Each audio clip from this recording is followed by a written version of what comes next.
নমস্কার বন্ধুরা, আজকের জিএসডব্লিউ এনার্জি তাদের কোয়ার্টার ওয়ান রেজাল্ট পাবলিশ করেছে। চলো দেখে নেওয়া যাক। প্রথমে আমরা ফিগারটা চেক করব, এখানে সমস্ত ফিগার কোটিতে আছে। এরপরে আমরা সিকোয়েন্সটা চেক করব। 30/6/2025, 30/6/2026, ওকে, ইয়ার অন ইয়ার।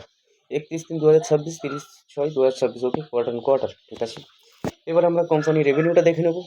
আগের বছরে ছিল 5,143 কোটি, এবার সেটা হয়েছে 5,207 কোটি। কোম্পানি ইয়ার অন ইয়ার প্রায় 1%-এর আশপাশে জাম্প দেখিয়েছে। আগের কোয়ার্টারে ছিল 4,498 কোটি, এবার সেটা হয়েছে 5,207 কোটি। কিন্তু কোয়ার্টার অন কোয়ার্টার প্রায় 14%-এর আশপাশে জাম্প দেখিয়েছে, ঠিক আছে। এবার আমরা কোম্পানির এক্সপেন্সটা দেখে নেব। আগের বছরে ছিল 4,398 কোটি, এবার হয়েছে 4,742 কোটি, ঠিক আছে। আগের কোয়ার্টারে 4,666 কোটি, এবার হয়েছে 4,742 কোটি, ওকে, এক্সপেন্স দেখে নিলাম।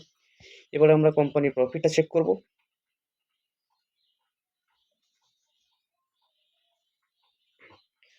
আগের বছরে ছিল 835 কোটি, এবার সেটা হয়েছে 532 কোটি। কোম্পানি এখানে 835 থেকে ডাইরেক্ট 532, মানে অনেকটা নিচে নেমে গেছে, প্রায় 37 থেকে 38%-এর মতন রেজাল্ট ডাউন নিয়ে এসেছে ইয়ার অন ইয়ার, ঠিক আছে। আগের কোয়ার্টারে ছিল 573 কোটি, এবার সেটা হয়েছে 532 কোটি। কোয়ার্টার অন কোয়ার্টার ডাউন নিয়ে এসছে, প্রায় 7%-এর মতন রেজাল্ট ডাউন দেখিয়েছে। এবার চলো কোম্পানির ইপিএসটা চেক করে নিই। আগের বছরে ছিল 4 টাকা 26 পয়সা, এবার সেটা হয়েছে 2 টাকা 64 পয়সা।